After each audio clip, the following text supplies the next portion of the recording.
From Ohio's Channel 4 News, serving Ohio for more than a decade, this is Capital Square from ONN.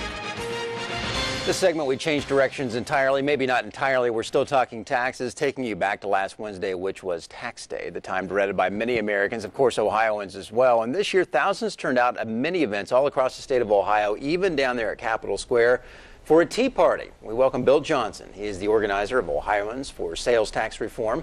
Bill spoke at a pair of the tea parties held in Northeast Ohio. He's retired from the United States Air Force and is now a Chief Information Officer. Thanks for your time. Thank you, John. Thanks for your service as well in the Air Force. Thank you. I guess the bottom line is, these are tough times for everybody.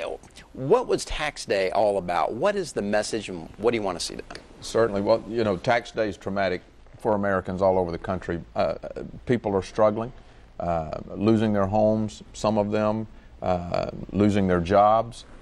Higher taxes are an issue and always have been, but right now in this economic cycle that we're in, they've bubbled up to become a big issue, and we've got some ideas that we think can help, and so that's why I'm involved. And tell us about a couple of those ideas.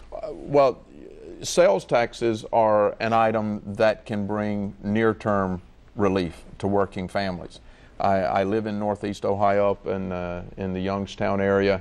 Right across the border, you have Grove City, Pennsylvania, and you folks know what Pennsylvania has: no sales tax on clothing.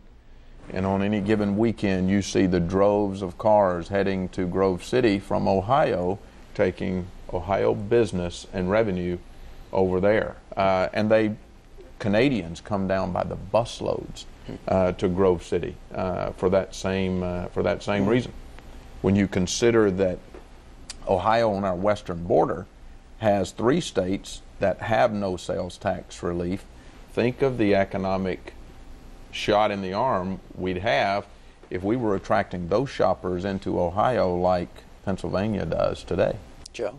One of the things, we do hear people complaining about taxes and saying they pay too much, but when you ask people what they'd like to cut or what they think the state could cut to get rid of those taxes, I mean, people don't really want to see jobs disappear. They don't want to see services disappear. So how do you make up for not having the tax level we have today? That's a good question, and that's one of the primary arguments that those who don't study sales tax initiatives go to. But the real beauty behind this program is that it pays for itself. 14 states have already implemented sales tax reform in the form of sales tax holidays, or in Pennsylvania's case, a total exemption on clothing. Now, we haven't spoken directly to every one of those, but the ones that we have done the research on, this program pays for itself. Alabama, for example, when they did their sales tax holiday, faced some of the same opposition. What they found in the month of July, where they do their sales tax holiday, overall sales tax revenue actually increased almost 5% the first year, the very first year. Again, the second year. So over 2 years, they got an almost 10% increase in overall sales tax revenue. So not only do the taxpayers win, the retailers win, but the state wins. Alan?